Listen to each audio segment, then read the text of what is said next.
Good evening and welcome to the August Heritage Wilmot and Castle Advisory Committee meeting. We will start off by calling the meeting to order. May I have a mover and a seconder? Moved by Stewart, seconded. Are there any, oops, sorry. And the recommendation is that the Heritage Wilmot and Castle Kilbride Advisory Committee meeting on August 12, 2025 be called to order at, what time is it? 7:13 p.m. I will now ask Stuart Cressman to read the territorial acknowledgement. We have gathered in Wilmot Township on the traditional territory of the Neutral, Anishinaabe, Haudenosaunee, and Mississauga peoples. We also want to acknowledge the importance of the Dish with One Spoon Covenant, a peace agreement made between Indigenous nations before the Europeans arrived. It characterizes our collective responsibility with each other and Mother Earth. We should take only what we need, leave enough for others, and keep the dish clean. By acknowledging this covenant and the First Nations, Métis, and Inuit people, we are reminded of our important connection to this land where we live, learn, and work together as a community.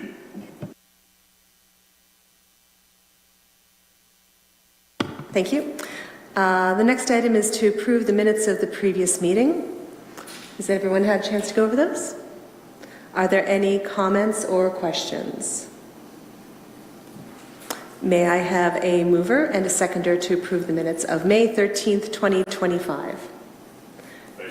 Oh, first Susan, second by Stuart. The minutes of the May 13th, 2025 meeting of Heritage Wilmot and Castle Kilbride Advisory Committee have been adopted as presented. Next item is disclosure of pecuniary interest under the Municipal Conflict of Interest Act. Does anyone have any disclosure of pecuniary interest under the Municipal Conflict of Interest Act? Seeing none. The next item is Heritage Wilmot Business. Development Services, Cameron will speak to this.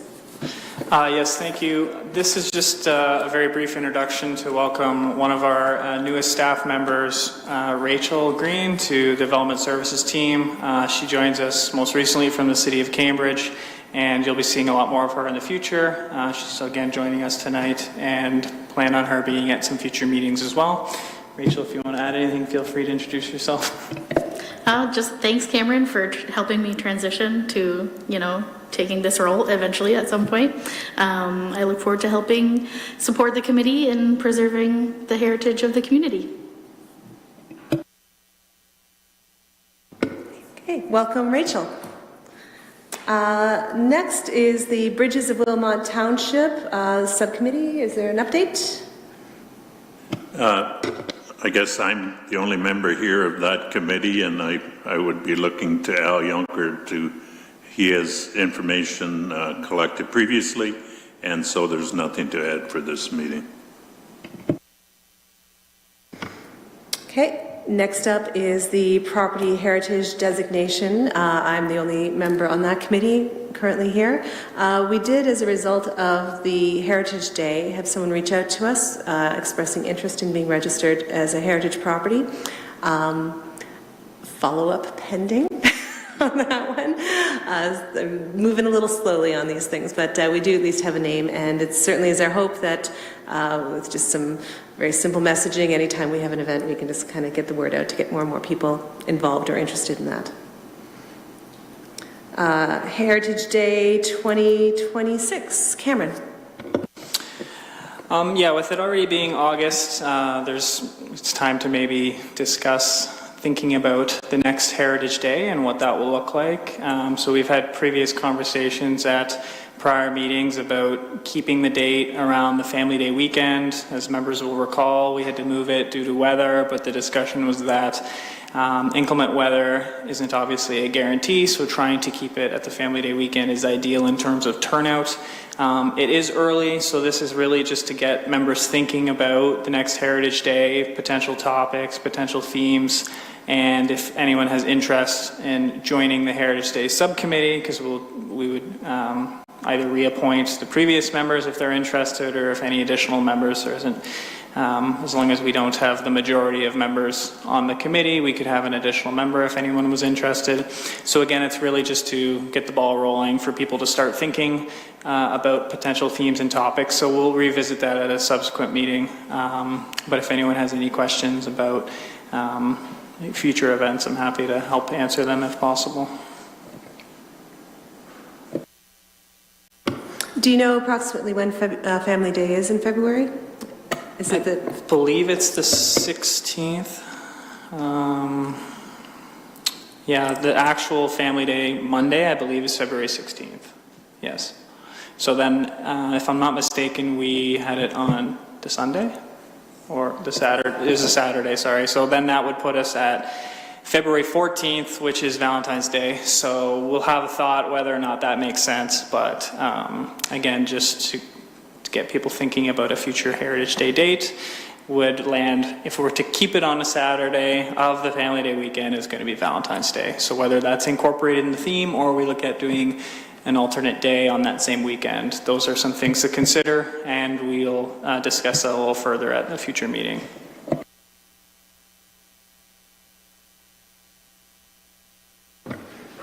Okay, the next item is with regards to 166 Peel Street in New Hamburg, the demolition of the loading dock. That Heritage Wilmot and Castle Kilbride Advisory Committee endorses proposed demolition of the loading docks at 166 Peel Street, New Hamburg, as presented in report HCAC 026-25. Cameron will speak to this. Yes, thank you very much. So again, this is the New Hamburg Felt Boot Building at 166 Peel Street in New Hamburg. And so the staff are bringing a report to the committee tonight, which is to simply remove the loading docks as seen on the screen in this picture. This building was originally constructed in circa 1850 and is continually operated as a felt boot factory until its recent closure. The building is located within the Heritage Conservation District, and therefore any minor demolitions, partial demolitions, as well as exterior alterations are required to be brought to this committee for their endorsement. This building in particular is on the building inventory classification. It's classified as building type A, which is essentially buildings that are of major importance in creating the Heritage District, and they give the main heritage character to the district, which I think is evident to a lot of people who are familiar with this building. And again, alterations to these buildings require the endorsement of this committee. So the loading docks in question that are proposed to be demolished, they're not original to the structure. They were actually added in 2002 through an addition, and that addition came to the previous committee again in 2002 for their approval. The addition itself received Heritage Wilmot approval.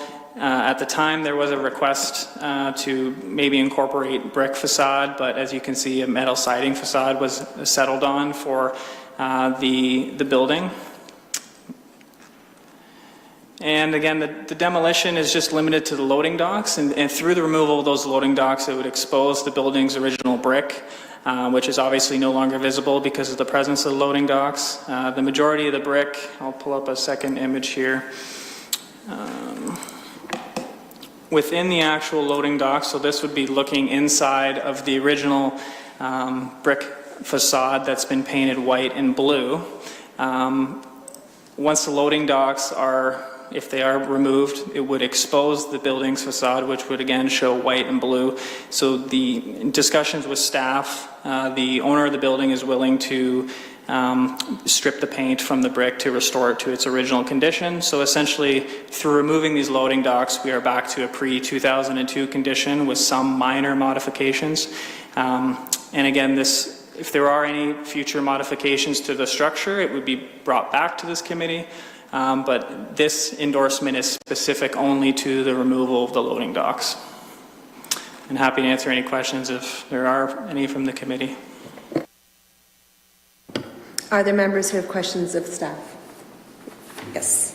Stuart. Through you, through the chairman to Cameron, I guess the question I have, it includes the whole square area that is the loading dock, not just the area that opens where a truck would back into. So that whole square piece would be the portion removed, correct? Yes, that's correct. So here would be the opposite facade here where the other loading dock is. This is facing Wilmot Street and the portion that is facing Peel Street. So yes, to answer your question, it's not just limited to the actual loading doors. It would be the entire loading dock building.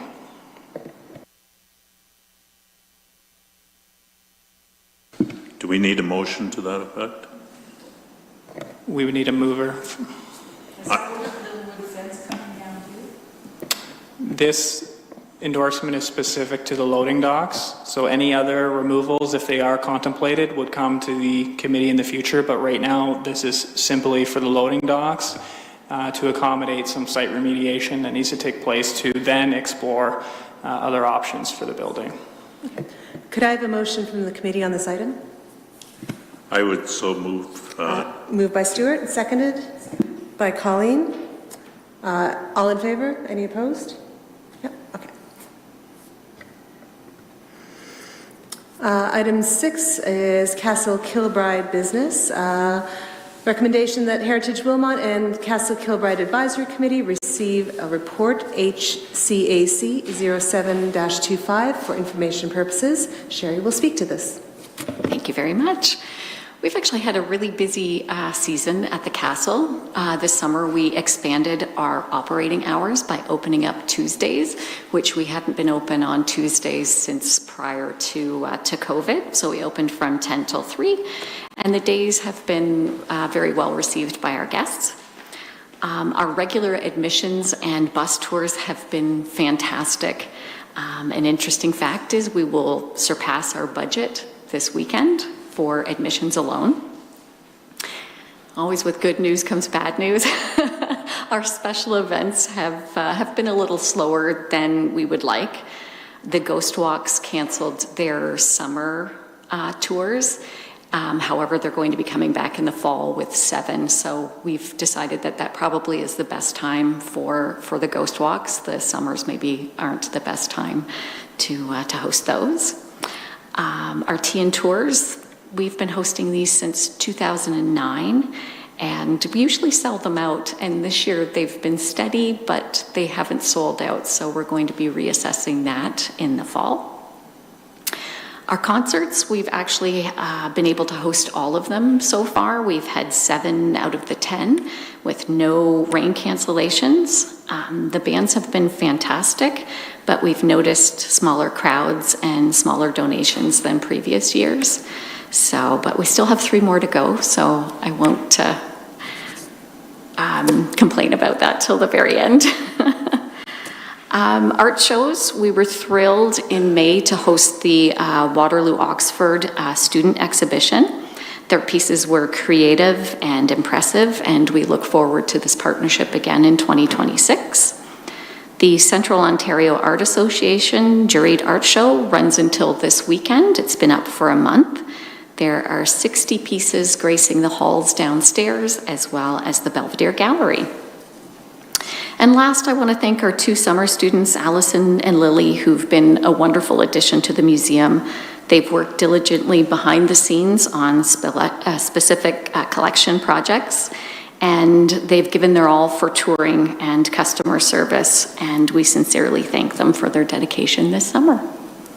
Are there any questions about the report? Stuart?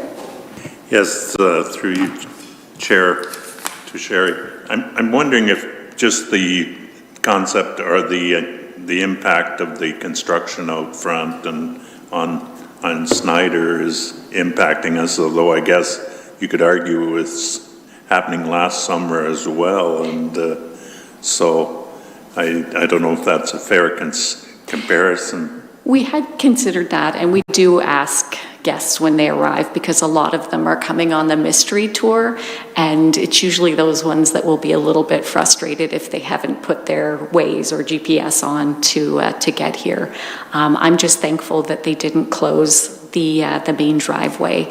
They're keeping it open until, I believe, mid-September, I think, is when they're going to close that off. So that's when I think the complaints will roll in, but it's been okay so far.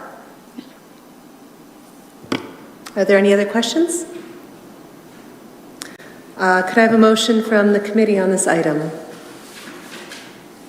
Moved by Colleen, seconded by Susan. All in favor? Carried. Okay. Castle Kilbride 150th anniversary. The subcommittee is to provide an update on this. Yes, so we are going to meet in September. Al is on our committee, and we spoke with him asking if it would be okay just to start to put some ideas down on paper, and that way we can plan for the next year, looking at budgets and that sort of thing. So we will be meeting in September. Okay, are there any announcements or information from the members of the committee? Any hot goss?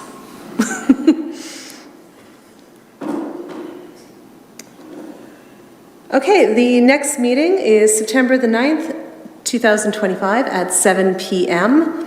Motion to adjourn. May I have a mover and a seconder? Stuart and Colleen, all those in favor?